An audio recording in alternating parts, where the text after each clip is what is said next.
नमस्कार। कभी सोचा है कि एक मामूली सा झूठ भी किसी को जेल की सलाखों के पीछे पहुंचा सकता है? आज हम भारतीय न्याय संहिता के सेक्शन 229 की गहराई में उतरेंगे। ये वो कानून है जो बताता है कि झूठे सबूत देने की असली कीमत क्या चुकानी पड़ती है। और देखिए, ये सवाल सिर्फ वकीलों या जजों के लिए नहीं है, ये हम सभी के लिए मायने रखता है, क्योंकि हमारी पूरी न्याय व्यवस्था की नींव ही सच पर टिकी है। तो चलिए पता लगाते हैं कि वो कौन सी लाइन है जिसे पार करते ही एक झूठ एक अपराध बन जाता है। आज हम 5 हिस्सों में इस कानून को समझेंगे। पहले कि एक झूठ अपराध कैसे बनता है, फिर सजा के 2 अलग-अलग स्तरों को देखेंगे कि अदालत के अंदर और बाहर झूठ बोलने में क्या फर्क है, और आखिर में ये कानून हमारे लिए इतना जरूरी क्यों है। तो चलिए शुरू करते हैं बिल्कुल बेसिक से कि ये कानून आखिर किन कामों को अपराध मानता है। क्योंकि देखिए, हर झूठ अपराध नहीं होता, लेकिन कुछ झूठ ऐसे होते हैं जो कानून की नज़र में बहुत बहुत गंभीर होते हैं। तो कानून झूठे सबूत किसे कहता है? इसके ना 2 हिस्से हैं। पहला, जब कोई शपथ लेकर यानी कसम खाकर जानबूझकर झूठ बोलता है, और दूसरा, जब कोई केस को गुमराह करने के लिए नकली दस्तावेज या झूठे हालात बनाता है। और यहीं पर सबसे अहम शब्द आता है इरादा। ये कानून सिर्फ तब लागू होता है जब धोखा देने का पक्का इरादा हो। मतलब अगर किसी से अनजाने में कोई गलती हो गई, कुछ गलत याद रह गया, तो वो इस सेक्शन के तहत अपराध नहीं है। यहाँ सिर्फ और सिर्फ जानबूझकर किया गया धोखा ही गुनाह है।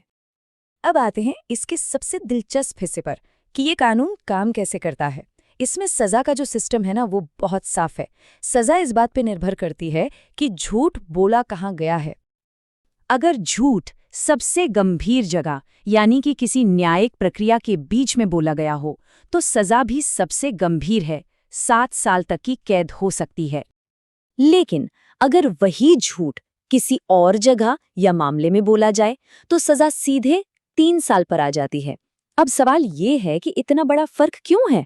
बस इसी फर्क में इस कानून का पूरा सार छिपा है। चलिए इसे ही समझते हैं। तो फिर वो कौन सी जगह है जहां झूठ बोलना इतना महंगा पड़ सकता है? कानून की भाषा में इसे न्यायिक कार्यवाही कहते हैं, पर इसका असली मतलब क्या है, चलिए देखते हैं। यहाँ फर्क बिल्कुल साफ है। एक तरफ जब झूठ न्यायिक कार्यवाही में बोला जाता है तो सजा 7 साल तक है, क्योंकि वो सीधे सीधे न्याय की नींव पर हमला है। दूसरी तरफ बाकी मामलों में सजा थोड़ी कम है, पर फिर भी इतनी है कि बेईमानी को बढ़ावा न मिले। तो ये न्यायिक कार्यवाही आखिर है क्या? देखिए, ये सिर्फ कोर्ट रूम में चल रहे ट्रायल तक ही सीमित नहीं है। इसका दायरा हमारे अंदाजे से कहीं ज्यादा बड़ा है। इसमें वो सभी कानूनी जांचें भी आ जाती हैं जो किसी केस के शुरू होने से पहले का एक जरूरी कदम होती हैं।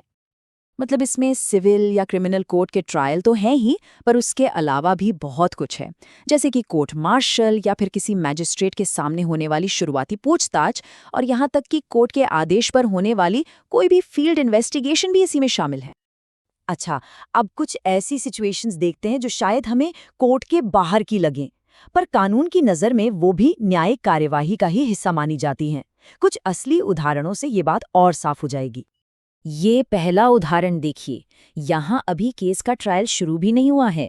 एक मजिस्ट्रेट सिर्फ ये पता कर रहा है कि क्या जेड पर मुकदमा चलना चाहिए।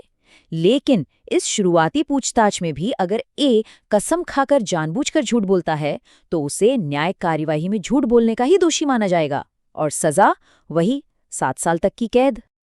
और ये दूसरा उदाहरण तो और भी कमाल का है। यहाँ ए किसी जज के सामने नहीं, बल्कि कोर्ट के भेजे हुए एक ऑफिसर के सामने झूठ बोल रहा है। लेकिन क्योंकि वो ऑफिसर कोर्ट के अधिकार के तहत काम कर रहा है, तो ये भी एक न्यायिक कार्यवाही ही मानी जाएगी।